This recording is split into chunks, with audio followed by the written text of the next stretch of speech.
settled and comfortable, getting all the tech stuff working, and we'll get started in just a few minutes.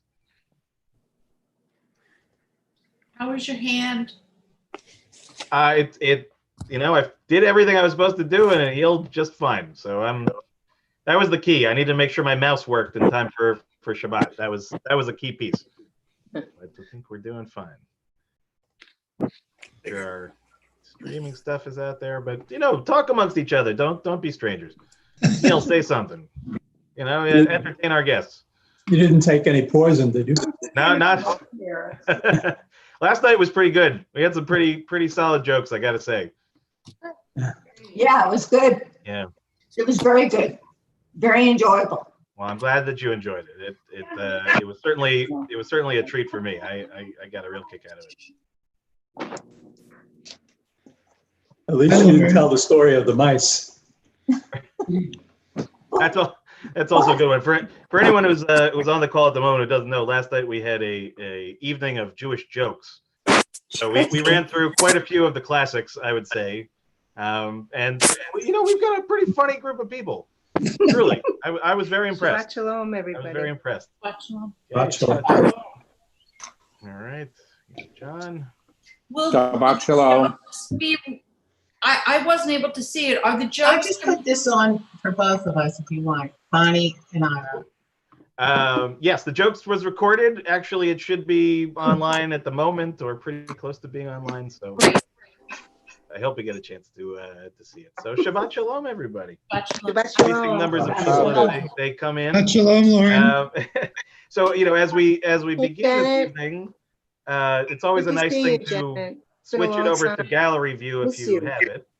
And at the moment, just again, forgive me for any rudeness. I'm going to mute everybody. The middle, the guy in the middle. All right. Everybody hear me okay still? Thumbs up. So Shabbat Shalom, everyone. This is really a wonderful and incredibly personal celebration of Shabbat for all of us. We are really privileged and honored to welcome a guest who we had really hoped we could have brought into our physical space, so we would have been able to shower with all of the warmth and the welcoming that our temple is known for. But Dr. Andrew Rayfeld, we welcome you digitally, virtually, and I'll just spotlight you for a second. For those, he's too humble of a guy. He blends in the crowd, but here is the president of our wonderful Hebrew Union College Jewish Institute of Religion, who has made a special accommodation for us tonight. And if I'm not mistaken, is this is the first time that he's doing something of this nature, and he's doing it with us. And I told him that I think this is the perfect congregation to experiment with. And we already made one very important executive level decision, which is that we both took our jackets off, right? Because we want everybody to feel comfortable. We want it to be like what we would be doing in the sanctuary, and celebrating again this wonderful relationship that predates my time here by many years, of the connection between the Hebrew Union College Jewish Institute of Religion and our wonderful temple, Adas Israel, going back certainly to our teacher, Rabbi Paul Steinberg, Alav Shalom, and certainly to our friend and my teacher, to Rabbi Dr. Aaron Pankin, Alav Shalom. And so Dr. Rayfeld, to have you here is a continuation, certainly, of a wonderful legacy, but also the beginning of I hope, a wonderful, long, and fruitful friendship and relationship and connection to this place. So again, from the bottom of my heart, as the first of many thank yous for tonight, we thank you for being with us, and in particular, a little bit later on, for sharing some of your wisdom and your experience. And I promise I will give you a much more formal and appropriate introduction at that time, but certainly for now, to feel here and to feel loved and to feel a part of our community. So we really thank you again for being here. It's wonderful to be here. Thank you for having me. Shabbat shalom. Shabbat shalom.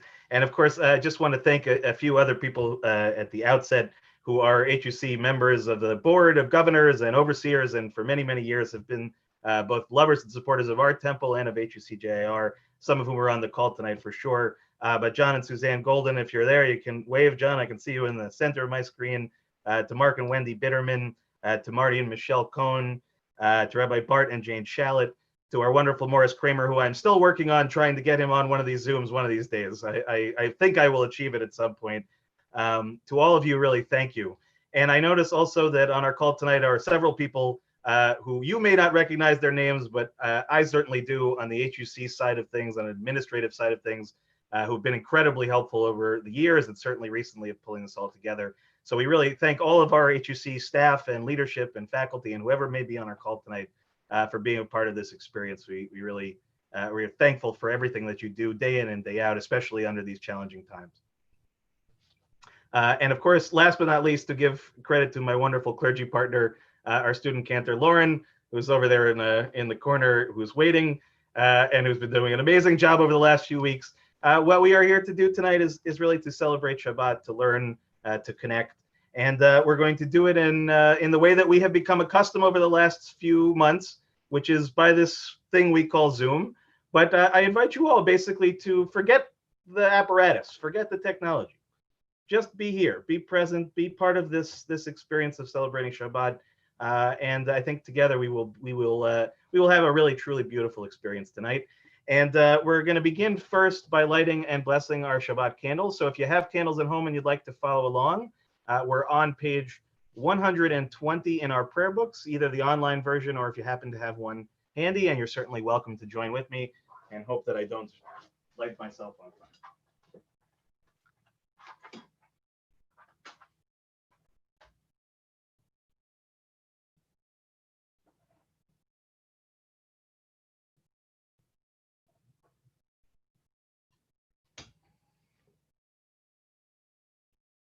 Baruch atah Adonai Eloheinu melech haolam asher kitshanu b'mitzvotav v'tzivanu lehadlik ner shel Shabbat.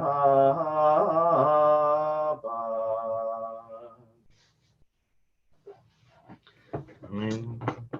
And now we'll turn it over to our student cantor, Lauren, who's going to help us to warm up a little bit. Ma Yafeh Hayom. And Lauren, take it away.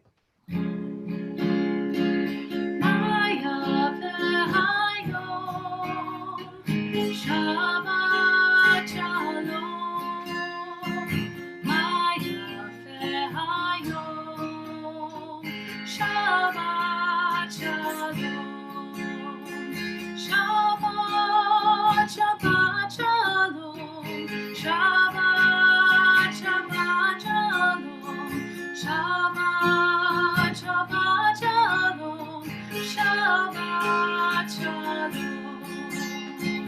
Ma Yafeh Hayom.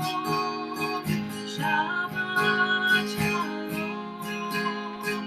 Ma Yafeh Hayom. Shabbat Shalom. Shabbat, Shabbat Shalom. Shabbat, Shabbat Shalom. Shabbat, Shabbat Shalom. Shabbat Shalom. Thank you, Lauren.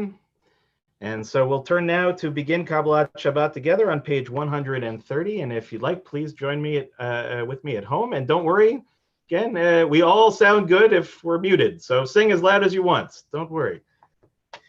Lechu ne'anena, lechu ne'anena, lechu ne'anena l'Adonai.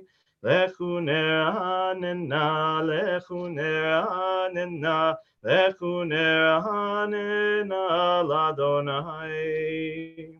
Nariya, nariya, letzoi shenu, nekad mafana v'todam. Nariya, nariya, letzoi shenu, mizmirot nariya lo. Lechu ne'anena, lechu ne'anena, lechu ne'anena l'Adonai. Lechu ne'anena, lechu ne'anena, lechu ne'anena l'Adonai. Now turn to page 131, the top of the Hebrew section in the middle of the page.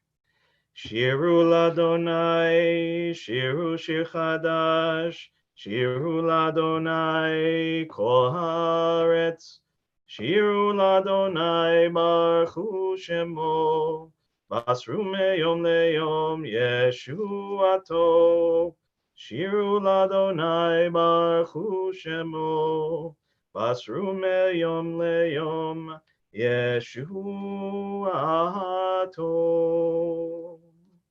We turn now to page 132, the last paragraph in Hebrew at the bottom of the page, or Zaru. Or Zaru ala tzadik, ulehishrei lev simcha. Or Zaru ala tzadik, ulehishrei lev simcha. Or Zaru ala tzadik, ulehishrei lev simcha. Or Zaru ala tzadik, ulehishrei lev simcha. We turn it back over to Lauren. We're on page 134, Zamru l'Adonai. Zamru l'Adonai bechino, bechino bechol zimra. Zamru l'Adonai bechino, bechino bechol zimra. Zamru l'Adonai bechino, bechino bechol zimra. Zamru l'Adonai bechino, bechino bechol zimra. Zamru l'Adonai bechino, bechino bechol zimra. Zamru l'Adonai bechino, bechino bechol zimra. We now turn to page 135, Romamu. Romemu Adonai Eloheinu ve'ishachachu behar kodesho. Romemu Adonai Eloheinu ve'ishachachu behar kodesho. Ki kadosh Adonai Eloheinu Romemu.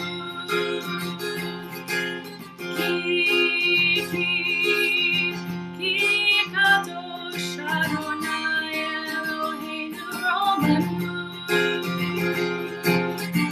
Romemu Adonai Eloheinu ve'ishachachu behar kodesho. Romemu Adonai Eloheinu ve'ishachachu behar kodesho. Okay, and we'll turn now to page 138 for Lechadodi. And just a reminder, we're going to do the first, second, fifth, and ninth paragraphs of Lechadodi. Lecha dodi likrat kala, Penei Shabbat nekabela. Lecha dodi likrat kala, Penei Shabbat nekabela. Lecha dodi likrat kala, Penei Shabbat nekabela. Lecha dodi likrat kala, Penei Shabbat nekabela. Shamor v'zachor b'dibur echad, Ishmi'anu el hamiuchad, Adonai echad u'shemo echad, L'shemu tiferet v'litila. Lecha dodi likrat kala, Penei Shabbat nekabela. Lecha dodi likrat kala, Penei Shabbat nekabela. Likrat Shabbat lechu v'nelcha, Ki mekor haberacha, Merosh mikedem nesucha, Sof maaseh b'machshavat tchila. Lecha dodi likrat kala, Penei Shabbat nekabela. Lecha dodi likrat kala, Penei Shabbat nekabela. Hitoreri, Kiva orech kumiori, Uri, shir daberi, Kevod Adonai alayich nigla. Lecha dodi likrat kala, Penei Shabbat nekabela. Lecha dodi likrat kala, Penei Shabbat nekabela. Boi v'shalom ateret bala, Gam besimcha u'betzola, Toch emunei am segula, Boi chala, Lecha dodi likrat kala, Penei Shabbat nekabela. Lecha dodi likrat kala, Penei Shabbat nekabela.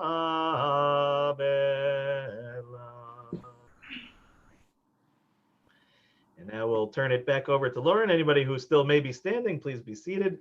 And Cantor Lauren will lead us in Tzadik Tamar on page 140, right where the Hebrew indents in the middle of the page. Tzadik Tamar yifrach, Ke'erez balvad non yizkeh, Shetulim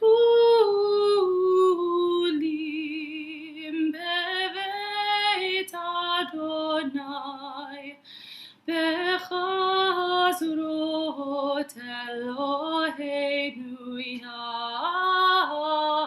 yafrichu, Od yenuvun betzeva,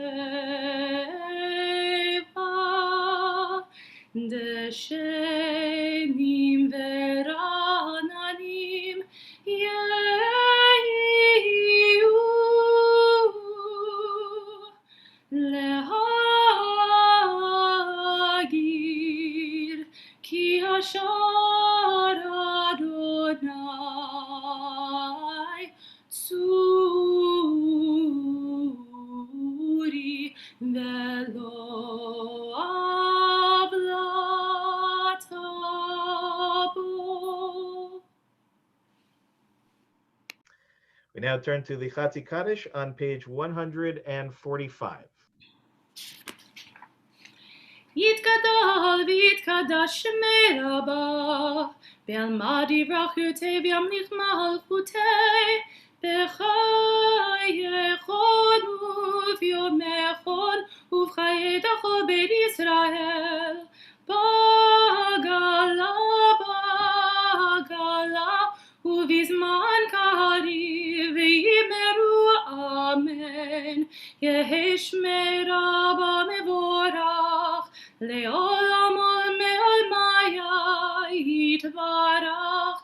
יתברך וישתבח ויתפאר ויתרומם ויינשא ויתהדר ויתעלה ויתעלה שמי קודשא בריחו לילה מן כל ברכתה ושירתה תושבחתה ונחמתה תמירה בעלמא ויאמרו amen. We turn now to page 146 for the Baruch Hu, and again, whatever you choose to do at home, either to stand or to remain seated throughout, is your choice. Again, page 146, Baruch Hu.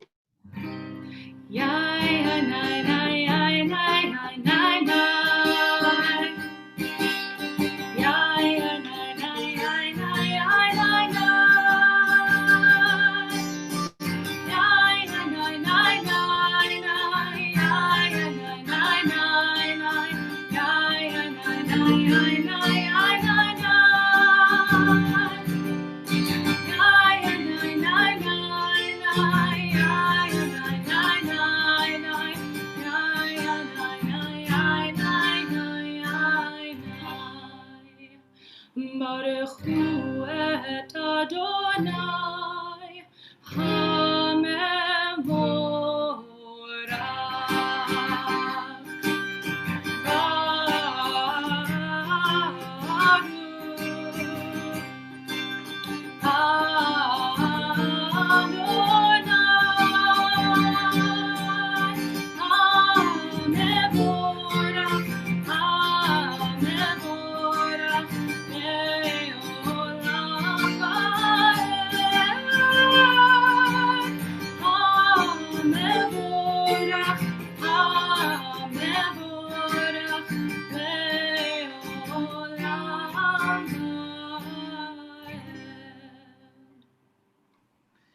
Okay, if you're still standing, please be seated. We'll turn now to page 149 and read together in English at the top of the page, the first blessing before the Shema. Praise to you, Adonai, our God, from whom the evening flows. Your wisdom sets the way on which time and season glide. Your breath guides the sail of the stars. Creator of the tide of time and light, you guide the current of day into night. As heaven spans to infinity, you set its course for eternity. Praise to you, Adonai, our God, from whom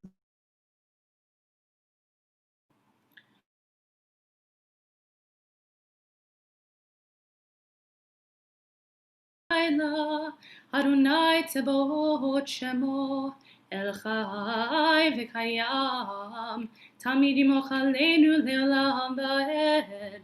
Baruch Atah Adonai Ha'ma'ariv Haravim. Ahavat Olam Beit Yisrael Amcha Avta. Torah u'mitzvot, chukim u'mishpatim, otanu lemadeta. Al ken Adonai Eloheinu, b'shochenu u'v'kumeinu, nasiach b'kuchecha, v'nismach medivrei Toratecha, ובמצוותיך לעולם לעולם ועד. כי הם חיינו מאורך ימינו, ובהם נגע יומם ולילה. ואהבתך אל תסיר ממנו לעולמים. ברוך אתה אדוני אוהב עמו ישראל. שמע ישראל אדוני אלוהינו אדוני אחד. ואהבת את אדוני אלוהיך בכל לבבך ובכל נפשך ובכל מאודך, והיו הדברים האלה אשר אנוכי מצווך היום על לבבך, ושיננתם לבניך ודיברת בם בשבתך ובביתך ובלכתך בדרך ובשוכבך ובקומך, וקשרתם להיות על ידיך, והיו לטוטפות בין עיניך, וכתבתם על מזוזות ביתך ובשעריך, למען תזכרו ועשיתם את כל מצוותי, והייתם קדושים לאלוהיכם, אני אדוני אלוהיכם, אשר הוצאתי אתכם מארץ מצרים,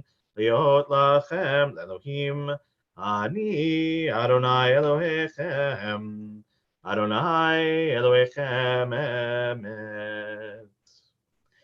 We turn now to page 157 and read together in English at the top of the page. Standing on the parted shores of history, we still believe what we were taught before ever we stood at Sinai's foot, that wherever we go, it is eternally Egypt, that there is a better place, a promised land, that the winding way to that promise passes through the wilderness, that there is no way to get from here to there except by joining hands and marching together. We're on page 158.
Turn now to page 160 for Hashkivenu.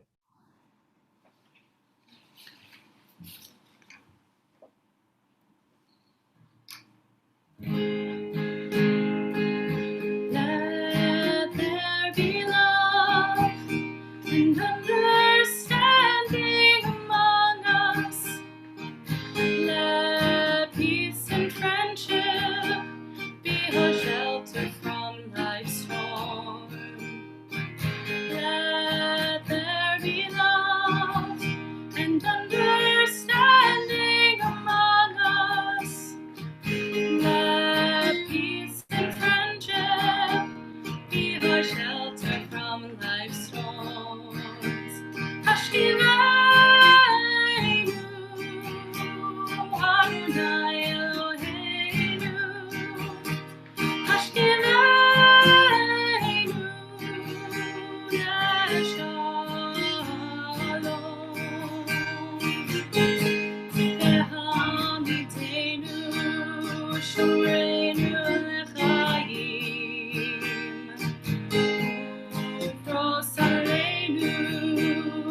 Sukkot Lamecha, Hashkeleinu, Adonai Eloheinu, Hashkeleinu, Leshalom. Let there be love and understanding among us. Let peace and friendship be our shelter from life's storm. Turn now to page 162, Vishamru. Veshameru b'nei Israel et ha-Shabbat לעשות את השבת לדורותם ברית עולם. עיני בהני ובהן בני ישראל אותי לעולם. כי ששת ימים עשה אדוני את השמיים ואת הארץ, וביום השביעי שבת, שבת ויהי נפש.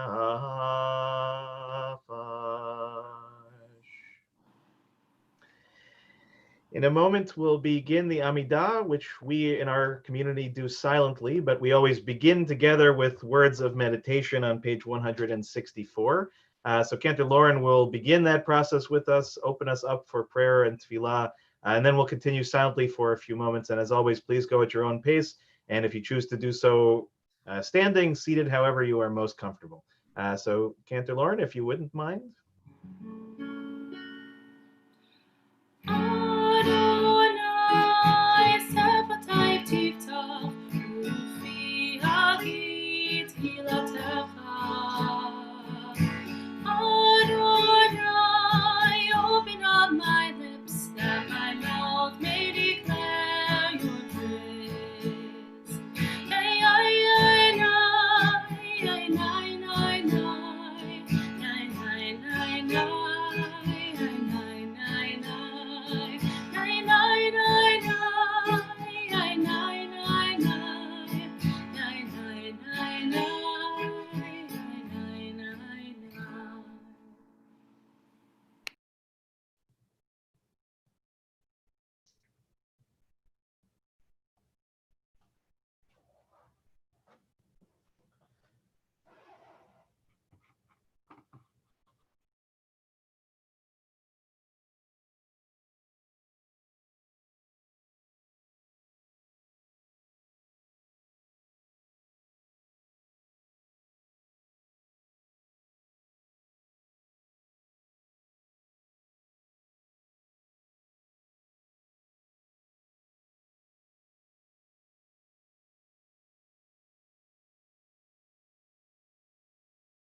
יעשה שלום עלינו. לעם כל ישראל מעל כל יושבי תבל.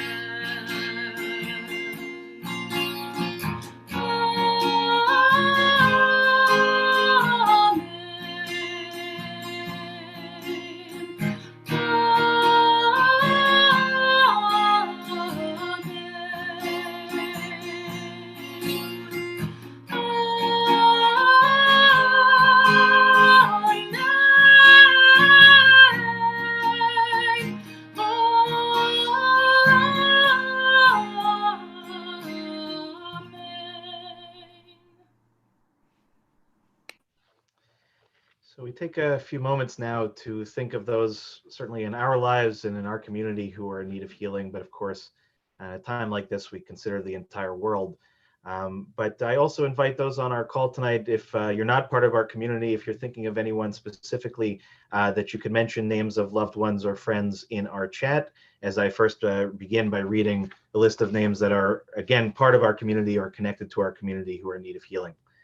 We're thinking of Rona Klopman, Sandra Furman, Morty Lynn, Phyllis Katz, Raina Walsh, Deirdre Klein, Harav Tuvia Avraham ben Asher Valea, Stephanie Skitt, Nancy DeMate, Andrew Lesser, Joanne Sanborn, Jean Ben Sadoun, Gloria Taradash, Andrea Klausner, Judy Stern, Miriam Cornfield, Roz Brody, Chana Ruth Batsara, Marlise Silverberg, Louis Davidson, Susan Spruce, Fagel Tzipora Bat Elisheva Bat Sarah, Richard Gambino, Michelle Sawicki, Idol Basha Bat Yitzchak, Tzvi Menachem Ben Chaim, Rivka Bat Devora, Amy and Gavin Tucker, Janice Kurz, David Dowling, Neil Elliott and Eileen Rosen, Israel Ben Yitzchak, Ben Sion Ben Moshe, Lorraine Danis, Buddy Kossoff, Shelley Newmark, David Kyle Klopman, Rivka Bat Rachel, Sarah Bat Chana, Moshe Eliezer Ben Sivia, Peretz Ben Yehuda, and Leah Bat Naomi. And as I said, if you have any additional names, certainly please feel comfortable to add them in the chat or hold them in your hearts as the cantor offers us a prayer of healing.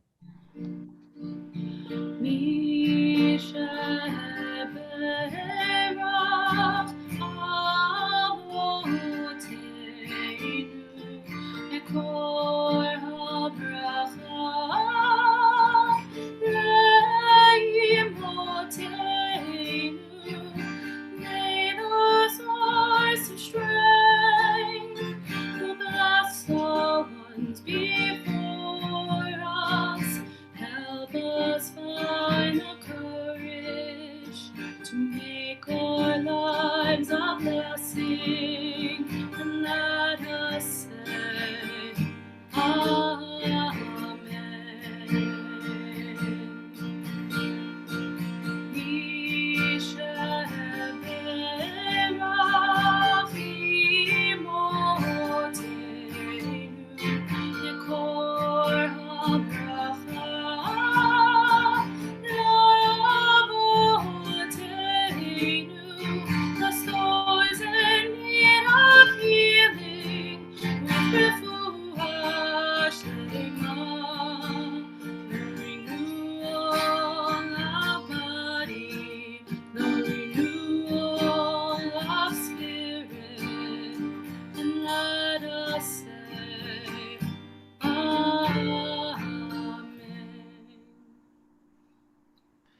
Thank you, Cantor Lauren. Shabbat Shalom, everyone. It's wonderful to have you all here. It's wonderful to see you. And I think as sort of the way that my day has gone technologically, I think our guest speaker accidentally got booted out and is coming right back in again. So in a minute, while we're waiting for him to reappear, just to explain for those that may not know, there's one added element of this HUC story, which is of personal import, which is that aside from the fact that it is the institution that trained and ordained myself and many other great rabbis, on a personal level, it's also the place where I met my wife. And so as I always say, HUC, no matter what, will always be an essential part of the story of our family. And so when I got to come here, and I was just about to say, President Rayfield, that when I was Lauren's age, or when I was in school with her, the idea that I would be even in the same room as the president of the institution, let alone being able to introduce that person and to share the virtual bima with them, was inconceivable. And so this is really a true privilege, a true honor to be able to introduce you. And I'm going to spotlight you now. And I know you're a humble guy, but I know you can handle this. I'm going to spotlight you as I read your bio, and then we will officially turn it over to you to teach us this evening.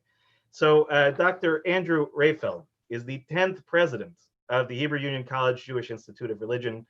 He is a leading political scientist and distinguished Jewish communal leader. Dr. Rayfeld's career has bridged both the academic and professional worlds as Associate Professor of Political Science at Washington University from 2001 to 2019, and as President and CEO of the Jewish Federation of St. Louis from 2012 to 2019. As HUC-JIR President, he leads the 4-campus International Institution of Jewish Higher Education and Seminary for the Reform Jewish Movement, which educates leaders to serve the Reform movement and the Jewish people worldwide as rabbis, cantors, educators, and nonprofit management professionals, and offers graduate programs to scholars and clergy of all faiths. Dr. Rayfeld oversees campuses in Cincinnati, Jerusalem, Los Angeles, and New York, with 36 full-time tenured faculty, enrollment of about 400 full-time students, 800 part-time education students, graduate students, and undergraduate students at HUC's JIR partner institutions. If he's looking a little exhausted as I'm reading this, you'll understand why. He's a very busy man. The academic values of thinking, of writing, and teaching are the core of his identity, coupled with a passionate commitment to building communities based on the Jewish values that are central to his life. He is an advocate for pluralism, inclusion, and racial and social justice, and an activist in combating anti-Semitism, advancing peace and security for the state of Israel, and strengthening the ties binding Jews worldwide. We are truly honored, as I said, to welcome him this evening to our virtual space, and we will turn it over to you. And Doctor, thank you again for being here. We really, really appreciate it. And let's just make sure you're unmuted. That's the, oh, I have, you know what? I have to, I see. Give me 1 second, everybody. I will re-empower. There is something really quite wonderful about empowering the president, you know, that you're now a co-host. It's impressive. You did it. You did. Wonderful. Thank you, Rabbi Geffen. Shabbat Shalom. It's been such a beautiful service, even by Zoom. Professor Larry Hoffman, one of our distinguished faculty, observed that prayer is a delivery system for committing us to the great ideas that make life worth living. And your community really lives the best of that practice, and I really appreciate being invited tonight. I just hope you'll have me back when I can actually be there. I understand the views and the community in person are even better. I am going to put that out there right now. It's really a special honor to share this virtual. Yeah, I'm going to say that offer is right there on the table right now. So you're signed up for next summer. We got you covered. Don't worry. Fantastic. Thank you. It's a special honor to share this virtual pulpit, not only with you, Rabbi Geffen, but your student cantor, Lauren Roth, as well. We take pride in all of our students and alumni, and you'll see some of the best of them in both Rabbi Geffen and Lauren Roth, along with your Director of Community Engagement, Luann Geffen, who, Rabbi Geffen, I understand you know, but also my good friend and colleague, who I once went to India for a time with, Rabbi Leon Morris, some 30 years ago. The ties between your historic community and HUC run deep and long. And I just want to say thank you. Thank you for your support, and of equal importance, offer my personal appreciation for all you have done to support our students in internships and just over the years.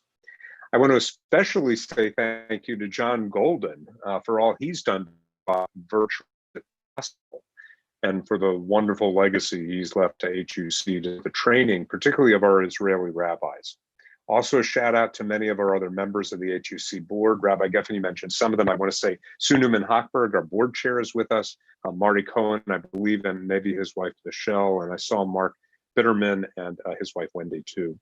We have two senior staff members, Lissy Derringer, our Vice President of Institutional Advancement, as well as Rabbi Elliot Kleinman, our Director of Community Engagement, who is here, our Chief Engagement Officer. And finally, and perhaps most importantly, you could tell by the introduction that Rabbi Geffen gave me, my mother has joined us, Beverly Rayfeld from St. Louis, and my brother Ed from DC. So thank you for being such a welcoming warm home. In this week's Torah portion, we begin the book of Deuteronomy. It's the last of 5 books of the Torah. Unlike the other 4, Deuteronomy is structured as one long speech told over 40 days. That speech, delivered by Moses, provides a second telling of the law that was first described in the book of Leviticus. And we'll have a chance to discuss some really interesting features of the book and Moses' leadership from both a political and moral framework in tomorrow's study session that I'll be joining you with for at noon. I want to begin my drash tonight based on just one well-noted feature of the portion this week, and that is that the narrative shifts dramatically from what has mostly been third-person narrative of the first 4 books and into the first person. Much less of the he said, she said, and much more of Moses saying the I say, and I this and I that. The shift might be understood as a shift towards personal responsibility. For the book is an extended farewell address by Moses, who's essentially taking on the personal responsibility to convey once again for the second time what he takes to be God's law to the people of Israel. Tonight, I want to use that idea of personal responsibility represented in that narrative shift and do so in the context of 2 really pressing and important issues that we're all caught up in right now. Issues of the pandemic and of racial justice within the Jewish community.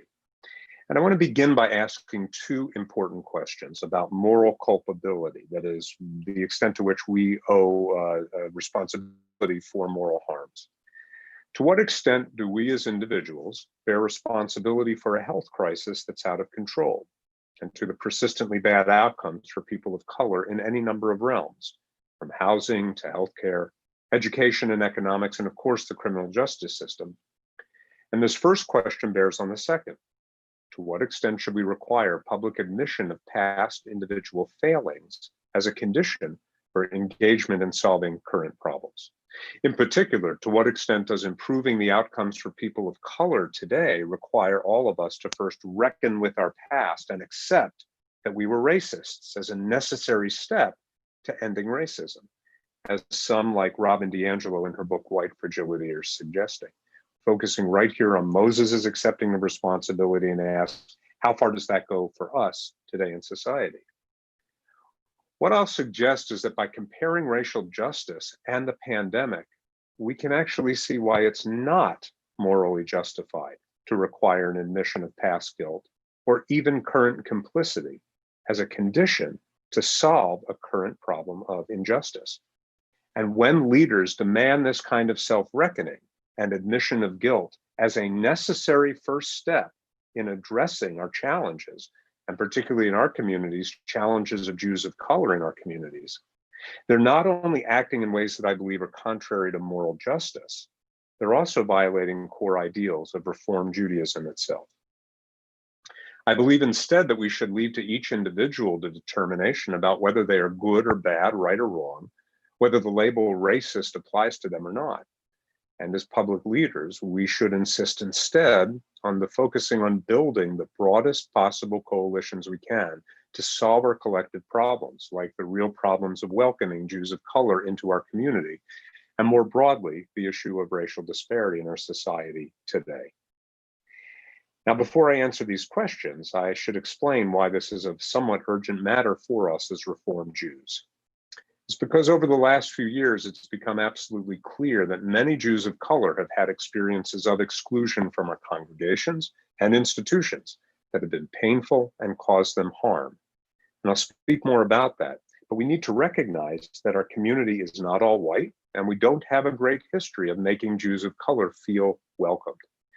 So my objection to requiring us to embrace the idea that we are racists does not deny the very problem that I believe we have a responsibility to solve. And there's a second reason too. From a religious point of view, Reform Judaism is built on a set of Enlightenment ideals that I believe are being violated when leaders require that we examine our own racism as a precondition for social change. And these 3 conditions are: first, that we must use reason and evidence, not faith and dogma, let alone ideology, as the sort of source to understand and navigate the natural world. And that includes the way we as individuals process and categorize the world around us.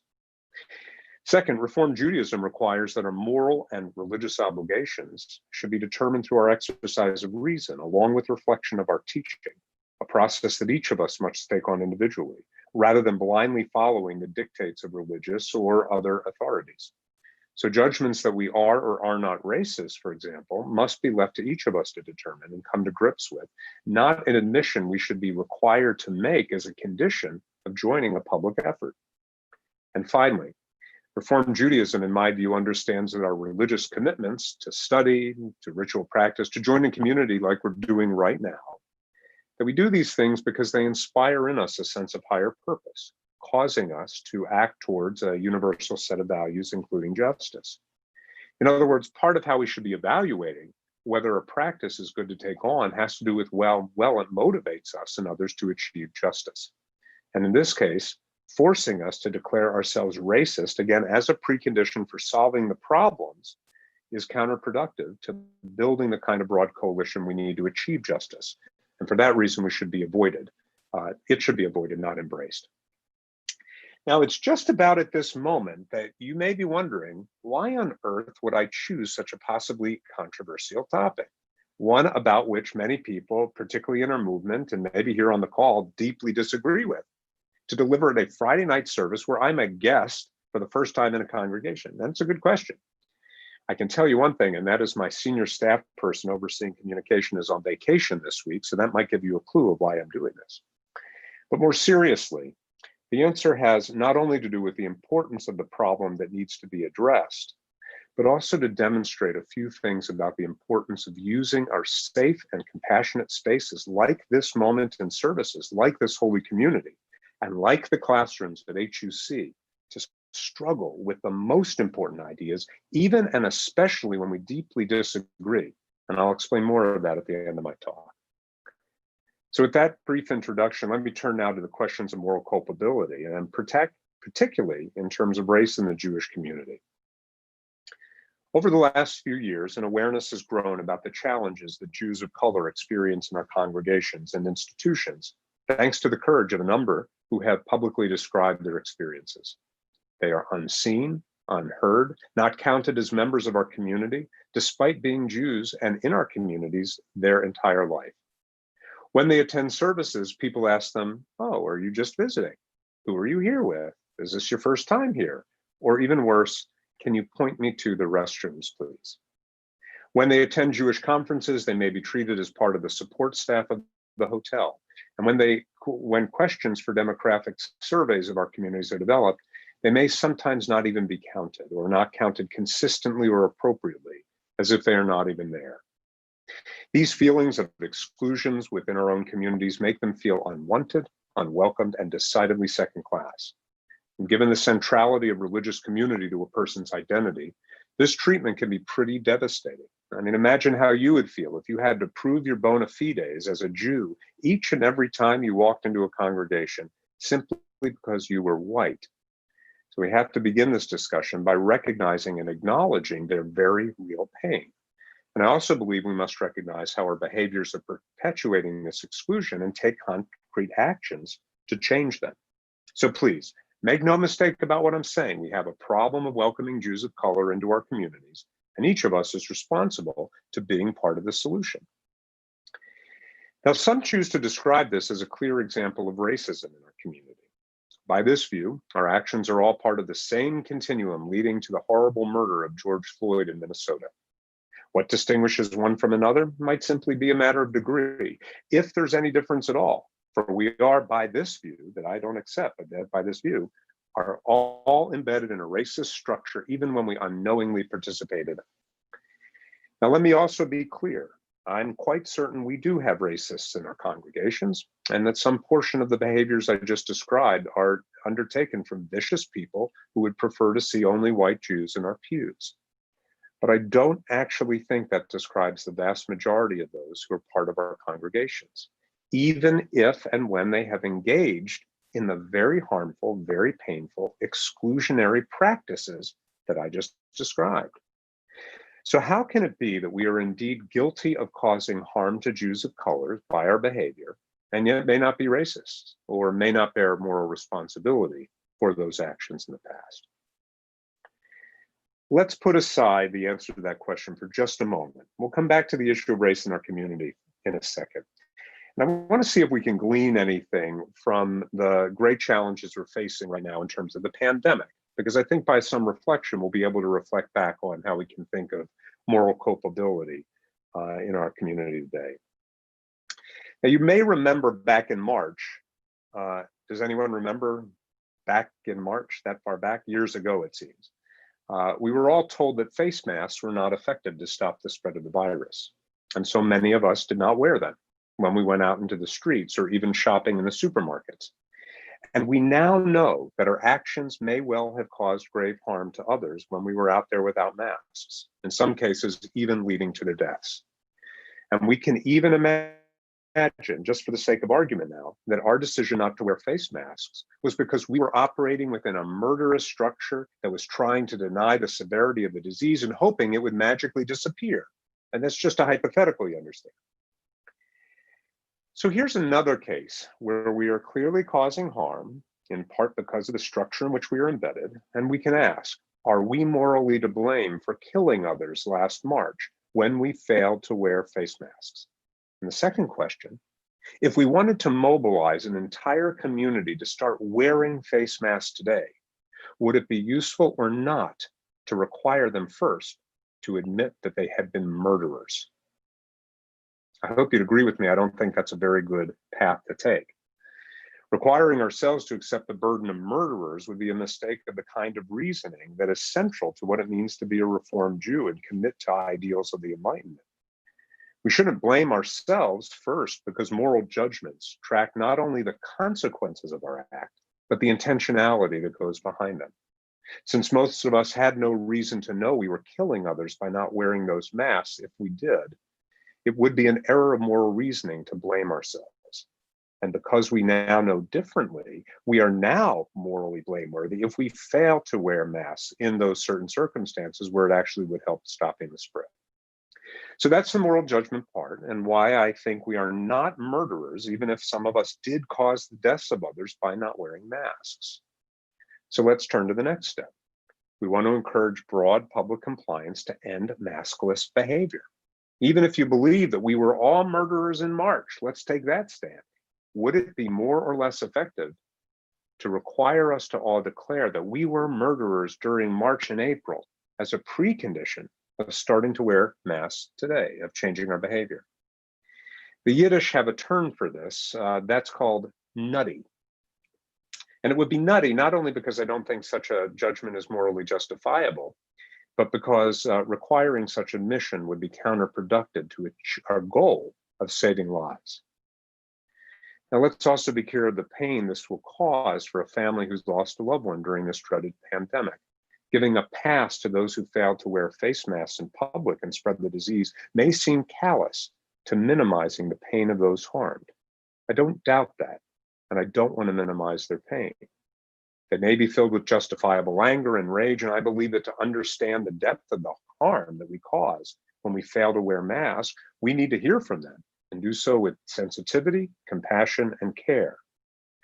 But despite the pain that our actions in March and April may have caused, blaming us for not wearing those masks would be morally unjustifiable because it fails to separate consequences and intentionality. And as I said, it would also be counterproductive as an effective strategy to mobilizing people to start wearing face masks now, which it seems to me, if we are here to pursue justice, ought to be our primary focal point. Okay, so let's turn back to the question that we put aside a few minutes ago, to the very real harms that Jews of color experience in our community now. Again, they are very real. They are painful, and we need to understand how our behaviors have caused that pain. Given the awareness we now have the problem, I would say we are culpable of a form of racism, or at least moral harm, if we don't change our behavior, similar to the moral culpability we now have if we don't wear masks in an appropriate circumstance. So what of the past? Were we morally culpable for the exclusionary treatment of Jews of color? Were our exclusionary actions racist? And should we be required to label ourselves that before we start solving the problem? Now, again, I'm sure some of us actually were racist, but I don't think that describes the vast number of people who join our congregations. Instead, I think we can explain this by looking at reason and science. And most people have very limited experience and were unaware of how they were behaving this way towards Jews of color. Their primary experience with people of color was as non-Jews. And because Jews of color statistically affiliate with Jewish institutions at much lower rates, our encounters in Jewish institutions with Jews of color reinforced our cognitive judgments about whether or not they were likely to be Jews or not. Given these very real regularities of the world and the way that our cognition operates as a matter of the way that we are built and interpret the world, it was not unreasonable for an individual to presume that a person of color in their midst was neither Jewish nor a member. But just as it was not a mistake to think that one just as it was not a mistake to think that one didn't need to wear a mask back in March, we can understand why the misjudgment was made. Given the underlying frequencies with which we experience the world, in the absence of awareness, those exclusions don't make us murderers or racists. Moral culpability requires intentionality, and no one can intentionally do harm if they don't know that they are doing so. But now that we do know we're causing harm, we do have a moral responsibility to stop that kind of behavior. In this case, we have an obligation to treat people of color in our midst with the presumption that they belong, that they are Jewish, and that they are welcome, even if that means we now force ourselves to err on the side of being over-inclusive to those people of color who are not part of our community.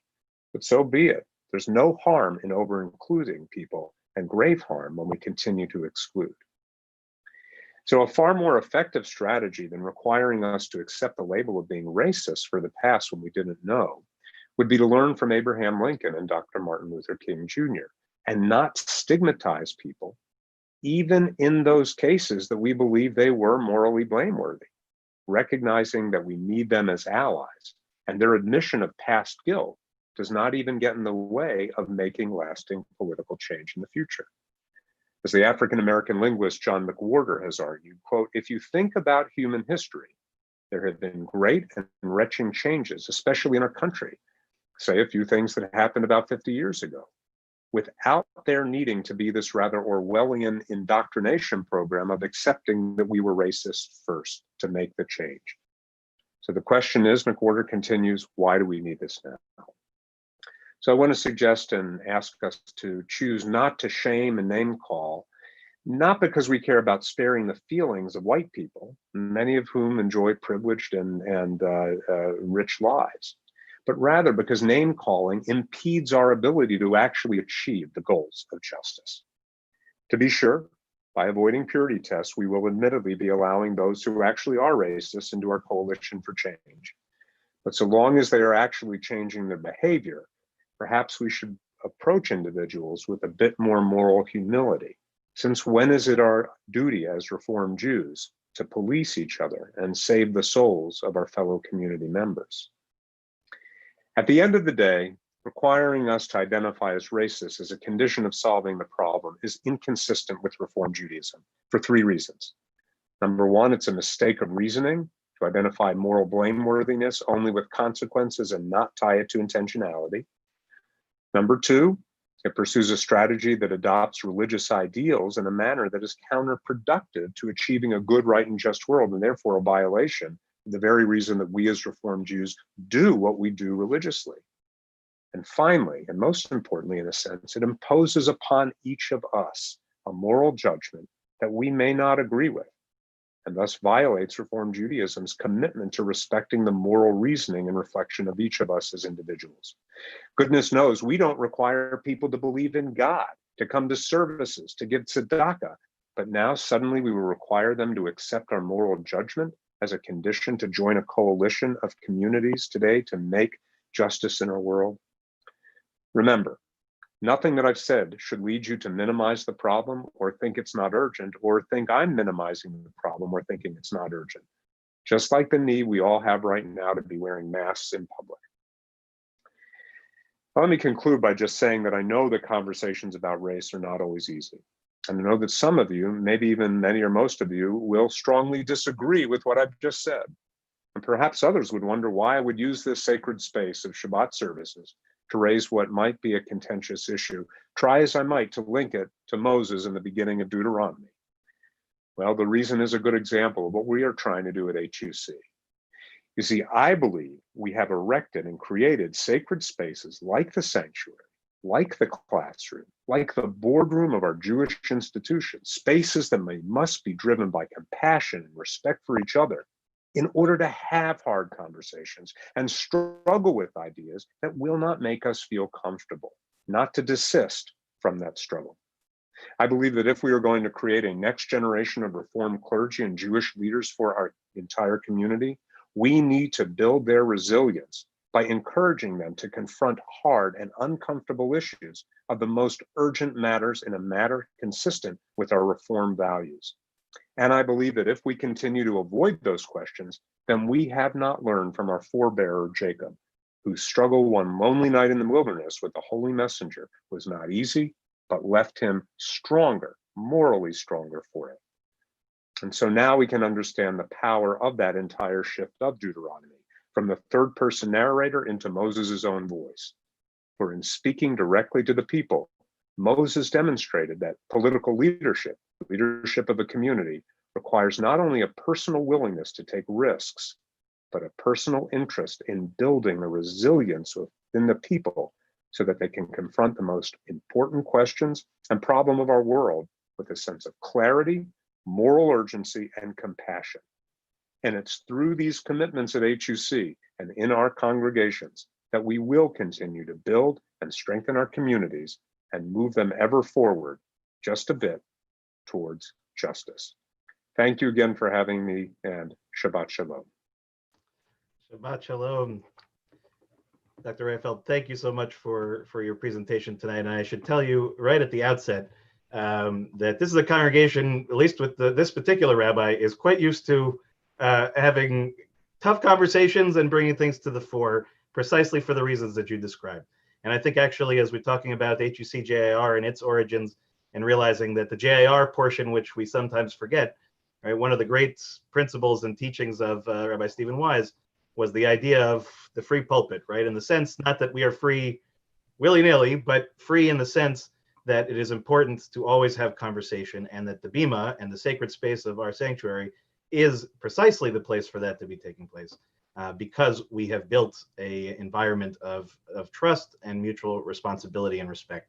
And we thank you for bringing your message to us tonight. Much for us certainly to think about, and an early pitch to join us tomorrow at 12 o'clock to continue the conversation about Moses, about Deuteronomy, and ultimately about the state of our current reality. So thank you deeply again for being with us tonight, for sharing your words of Torah and your words of wisdom, and for your shepherding of our wonderful HUC JIR institution as well.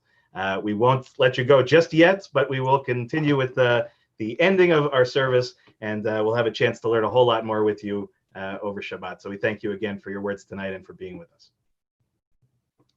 It's a pleasure. Thank you.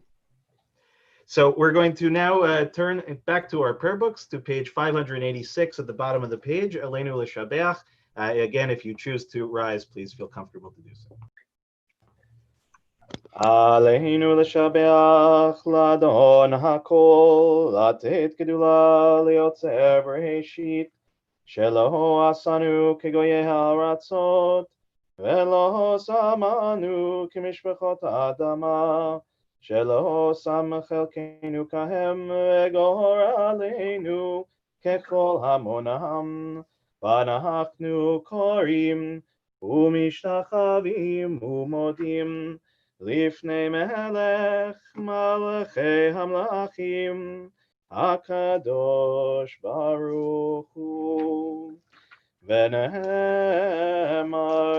V'haya Adonai Lemelech al kol haaretz Bayom hahu Yeh Adonai echad Ushemo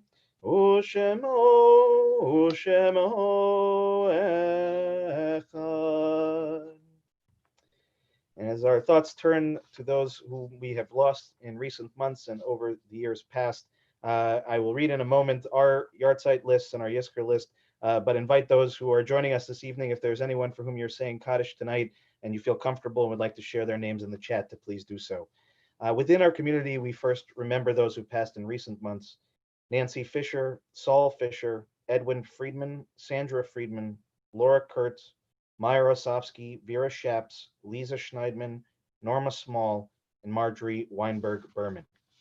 We also mark the yahrzeits that occurred during the last week for Felicia Abraham, Elizabeth Adler, Ludwig Bergman, Cecile Busbang, Rose Schwatzky, David Davis, E.L. Doctorow, Russ Fearman, Evelyn Frankel, Ruth Gold, Ralph Goldblatt, Max Goldman, Adele Heyman, Bernard Jacoby, Ann Giroux, Joan Levine, Meyer Levine, Moreno Harav, Rabbi George B. Lieberman, Dr. Martin Protel, Mickey Ritfo, Barry Rosen, Louis Rubin, Susie Schwartz, Esther Shapiro, Weinberg, and Lillian Wilgemuth, and Faye Zaltis. And as I said, if you've got anyone for whom you're saying Kaddish tonight, please feel free to put their names into the chat, and we will join together, those who wish, on page 598, Mourner's Kaddish. Yitkadal v'yitkadash shemei rabbah. Be'alma divra chirutei v'yamlich malchutei. V'chayechon u'v'yomechon u'v'chayei dechol Beit Yisrael. B'agala u'v'zman kariv v'imru amen. Yehei shemei rabbah mevarach le'alam u'li'almei almaya. Yitbarach v'yishtabach v'yitba'ar v'yitromam v'yitnaseh v'yitadar v'yit'aleh v'yithalal shemei dekudsha b'richu. Leila min kol birchata v'shirata, tushbechata v'nechamata, da'amiran be'alma v'imru amen. Yehei shalom araba min shemaya v'chayim aleinu v'al kol Yisrael v'imru amen. Oseh shalom b'imromav, hu yaseh shalom aleinu v'al kol Yisrael v'imru amen. Zichronam livracha, may every one of their memories be for a blessing. Okay, if you're standing, you can be seated, except for our illustrious guest teacher this evening, who I think may inspire the rest of us to have a standing desk. Actually, I think Lou Geffen may have been in on this, now that I think about it. She's been pushing for that for a while now. So Shabbat Shalom, everybody. It's lovely to see you. John Golden, I'm going to put you on the spot a little bit here, but I thought maybe if you just had a couple words to share of welcome to Dr. Rayfeld. You look like maybe I'm putting you on the spot, but I'm going to do it anyway because, just say a quick hello. You have to unmute me. I did. Don't worry, you're good. Okay. Well, if you hear a little vacuum machine, he's walking around the house. He's on his own, and he has his own thought processes. So if you hear a noise, that's who that is. I just simply want to thank Andrew for joining us tonight, and also Sue Newman Hochberg, who has been on. I'm not sure she's on right now, the chair of the Board of Trustees from Chicago and Los Angeles of Hebrew Union. This wasn't quite how we planned it a year ago. We didn't plan for COVID.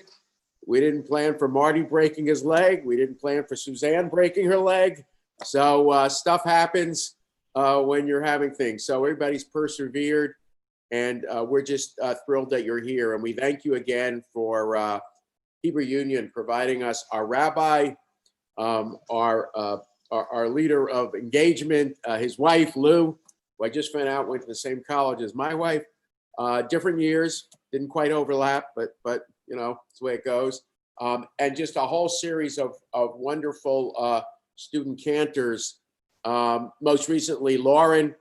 Before that, we had Emily Houlihan, who, yes, was Jewish, and Amanda Kleiman, who's now the cantor at Westchester Reform.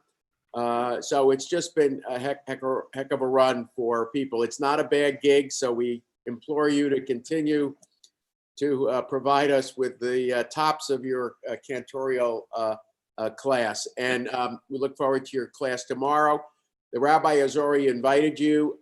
We hope that when you come back, we'll have completed construction of our renewed and expanded communal space. Our Hebrew school is booming, Rabbi, right? And we're providing a lot more space for the young ones, and probably even more given what's going on in New York City. So thank you very much for being with us. We really appreciate that. And we look forward to tomorrow and to having you back here next year. All It right. was such a pleasure. Thank you, John. Thank you, John. Sorry for putting you on the spot, but I know you could handle it. Better than my golf. Okay. So just very, very quickly, a few announcements before we wrap up, do Kiddush, and again, hope that you can join us tomorrow at noon for Torah study with Dr. Rayfeld. Just a reminder, of course, services will begin. They are live streamed on Saturday mornings for those that don't normally join us from the sanctuary. So that service will begin at 10 and we'll end before that and jump on over to Zoom for Torah study. So please do join us again tomorrow morning. Just to highlight a couple of important things, especially apropos of what we discussed this evening, that on Monday evening, we'll have the next in our series of what we are creating programs through the Social Justice Committee here at the Temple to help us to better connect and educate ourselves and understand our role to play within the fight for racial justice. And so what we are doing this week on Monday is focusing actually on our local history. We have 3 representatives from really wonderful local institutions that will talk to us about the history of the Black communities of the East End. Myself, I actually lived in one of the neighborhoods very briefly when I first got here. And it was one of those sort of realizations that every day I would walk past a community center without really ever realizing how rich the history here is. So one of the pieces, the core pieces, I think that Dr. Rayfeld spoke about tonight and that all of us have been thinking about is that there is a requirement, there is an understanding that certainly we have a lot to learn. And sometimes when the issue is really big and it feels like it's far away, one of the best things we can do is start actually very close. And so I'm very grateful to Andy Klausner and to Alyssa Peak, who are the co-chairs of our Social Justice Committee and of this ongoing program that we'll have. So again, Monday night, all the information you need is on our website to register for it. And then as we did last time, we'll have a follow-up conversation the following Monday night for anyone who wants to continue the conversation going forward. Also speaking about another issue, which I know is very dear to his heart and to the hearts of all of our HUC people, and I think to our whole community, that next Shabbat we are welcoming representatives from Women of the Wall, which I'm sure many of you have heard me speak about before. A few of our board members on the call this evening were even accosted, I believe, on their way to a attempt to simply be able to pray at the Kotel. And so we are really, we are struggling in a lot of different struggles all over the world. And Women of the Wall is an important organization for us to understand and to connect with.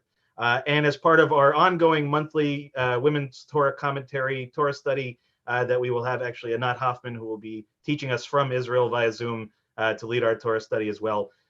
So I hope, and President Rayfeld, you are welcome back next week just as a guest. If you'd like to join us, I'll send you all the information. We would be happy to have you next week or anytime. Thank you. I will add it to my calendar.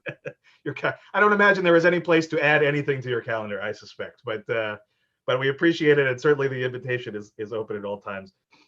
Just a reminder again that our classes that began last month will continue through August with a few caveats, but please do check the website and the calendar to be up to date. Reminder that this Wednesday evening is the beginning of Tisha B'Av, so we will read the book of Eicha over Zoom and contemplate yet again what this holiday ultimately ought to mean to us as American Jews, as Reform Jews, and as Jews living in the era of COVID, certainly. And I believe there are many other things coming up, but there actually are too many to get to on this list. So simply, I will plead with you, go to the website, look at the calendar, check your e-blasts, sign up for things. It's been a wonderful July so far. Believe it or not, I think we even have more things in August somehow or another. But really, this was on my radar, on my register from months ago. This Shabbat was one that I had marked and was looking forward to. And I know that we couldn't do it in person, Dr. Rayfeld, but you did a remarkable job of making it feel as if we were there. And Cantor Lauren, you did the same thing. And I am deeply indebted to both of you, as to all of our HUC board members who have helped to make this connection over the years, and certainly to all of you for being here tonight and being a part of our services. I often joke these days as a parting word that certainly what I'm doing these days, day to day, is not what I was trained for in school. There wasn't a class in pandemic or Zoom to my awareness, although for Lauren, they may be going forward. That is entirely a possibility. There will be. There will be. But what I can say is that the basic underlying principles of what I learned at the Hebrew Union College are in application in every single day and every single thing that every clergy person across this country and every educator and nonprofit manager anybody that has dedicated themselves to serving the Jewish people, and in particular the Reform movement, what have we done, right? What do we continue to do? What is the study of Jewish history? What does it teach us time and time again? When we struggle, we overcome. When something is taken away from us, we find a new way of doing what we used to do. We are by our very natures adapters, and we are by our very nature leaders. And I think that President Rayfeld's comments tonight are a reminder, especially again, of that strong requirement for moral leadership right now. We may disagree in some cases about methodologies, but the ultimate point is the same. We are commanded to seek a world of justice, and we all have a very important role to play. So all of that is simply to say thank you to HUCJR, thank you to Dr. Rayfeld, thank you to all of you. And as we begin our process of ending, which I promise is coming soon, and just a reminder of the Mishigas of our time, our Zoom here will end, and then the virtual Oneg Shabbat will begin immediately afterwards. So we hope you can join us certainly for that. I didn't want to leave that out. But now I'm going to turn it back to Cantor Lauren, who is going to give us a little bit of a closing song before we do Kiddush and before we go to Oneg. So Cantor, the bima is yours.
Okay, if you have grape juice or wine handy and you'd like to join me, we're on page 123.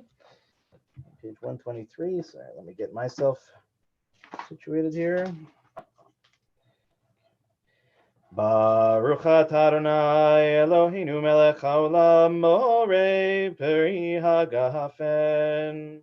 Baruch atah Adonai Eloheinu melech haolam asher kitchenu b'mitzvotav v'ratza b'hanu v'shabbat kodsho b'ahava uvratzon inchilanu zikaron lemase bereshit Yehu yom techila lemikrae kodesh Zecher litziat Mitzrayim, ki b'hanu v'acharta, ve'otanu kidashta, mikol hamim, ve'shabbat kodshecha, v'yahava u'ratzon inchaltanu, Baruch atah Adonai, Mekadesh HaShabbat.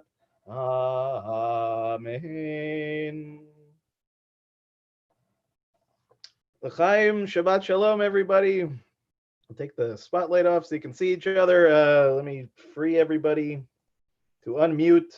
If you'd like, wish each other a Shabbat Shalom. And as I said, we'll hop off of here and hop on to the Oneg Shabbat. Shabbat Shalom, everyone. Thank you so much, and a special welcome to Dr. Rayfeld's family. That was a real treat to have you on.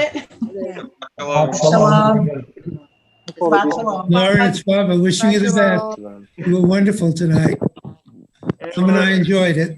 Take care. Bye, everyone. Yeah, we want to welcome, if you can hear me, we want to welcome Morty and Harriet Schwatzky as new members of our temple. You're kidding. Welcome. Hey. Welcome. Hey, that's there. Wait a minute, I'm still faced this way. That's great. Okay, I got to get to the other thing, but that's great news. Welcome. Welcome. More Schwatzkys is always a good thing around here. That's great. Yeah. Howard. Shalom, everybody. Please, if you can, join us for the Oneg Shabbat. Just, I know it's silly, but